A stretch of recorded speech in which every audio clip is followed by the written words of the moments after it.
shall I go? What shall I do? Frankly, my dear, I don't give a damn. Behave yourselves!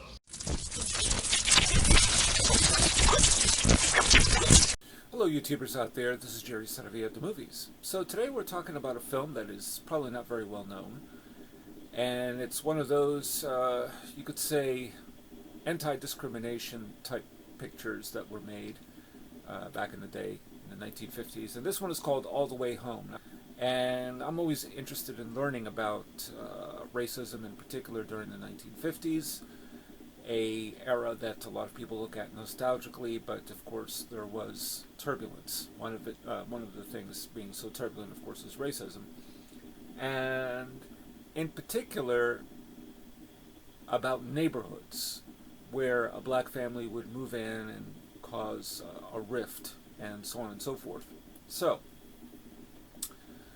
this film is a 1957 documentary short film done by a documentary film director named Lee R. Bobker, and was shot in black and white. It was actually written by a famed writer and poet, Muriel Rukeyser. This was produced by a New York-based film production company called Dynamic Films. So it's under a half hour, and it deals with an owner of a house, this old guy who decides he's going to sell it. He's going to move out, sell the home. That's it. He has his wife and they're leaving.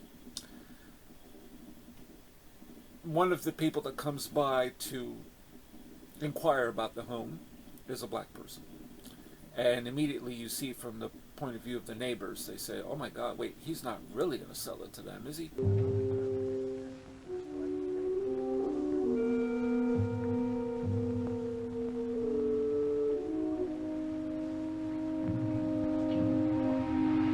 I don't think Mr. Candy would sell to them. Take another look.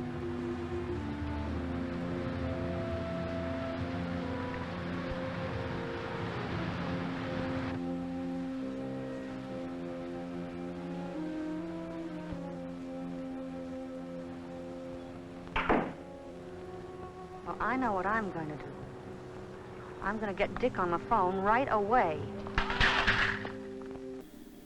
The gossip begins, and at one point there are a couple of children walking by, and somebody throws either black paint or black tar.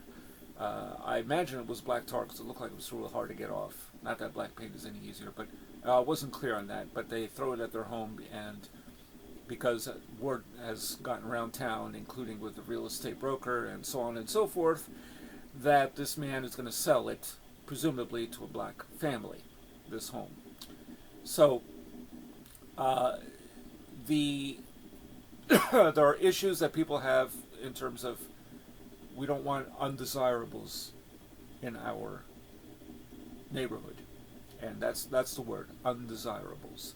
There was a nice little comment somebody left on the YouTube channel with regards to All the Way Home, and I mean it was interesting because it had to do with Nat King Cole.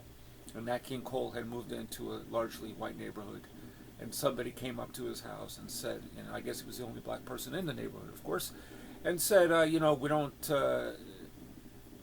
don't want any undesirables in this area. And then he said, his retort was, well, if I see any undesirables, I'll let you know. So, anyway, one of the issues is not just that the neighbors are bigoted, but they're afraid that the value of their homes will decrease because there's a black family. And so one of the guys that works at a real estate office says, look, this is not going to be the case because there have been studies, and in San Francisco they have allowed certain black families to move into a neighborhood, and the actual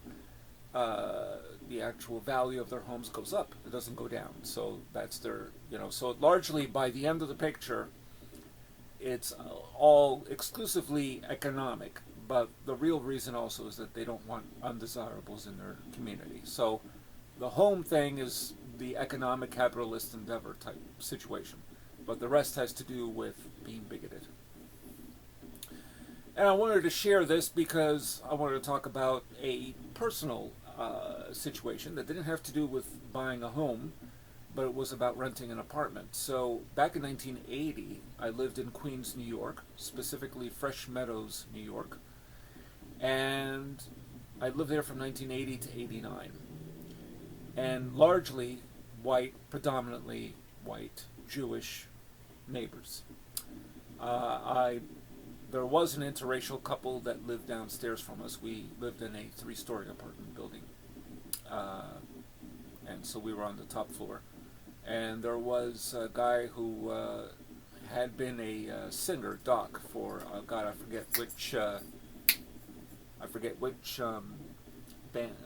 band, a doo-wop band from back in the 50s or 60s. But anyway, could have been the Drifters. And he was married to a white woman. That was the only black person I saw in the entire area, other than a Japanese kid that lived with his family across the way. And I think that's really about it. I hardly saw any black people at all in this area. So come to find out, when we left the Fresh Meadows area in 1989, it turned out that they sent 2 people undercover because there were issues. Some black people complained and said, you know, hey, we were trying to rent an apartment here, we can't, but they clearly have apartments available, this type of thing. So they sent someone undercover who was white, and they said there are apartments available, no problem. They sent someone undercover who was black, and they said there are no apartments available. And that was in 1989. So the 80s were pretty much like the 50s, and I guess the 60s and 70s. I mean, this goes on even to this day. I'm sure there are issues with a black family moving in to a predominantly white neighborhood. Although, you know, truth be told, I mean, it depends where you live nowadays, but if you own a home, I don't think you're going to find mostly white people living in your neighborhood anymore. And so this was an interesting film to see because it's not dated, and that's kind of sad. You would think some of this would eventually just dissipate, but that's not the case. And clearly, even in 1989, which is 30 plus years ago, it wasn't the case at all. So, and that was in New York, which I always considered, the melting pot. They always talked about New York City being the melting pot, and all types of people of various backgrounds and countries and so on were welcome because of Ellis Island, and that sort of thing. And today, people act like, I don't know, they just don't want to see it that way, those who are still bigoted and so on and so forth and prejudiced. So there was one interesting line from, let's see, it was the old guy's wife, the ones that are selling the home. She says, I quote, "You know how I was brought up, narrow, not evil, but not much good either."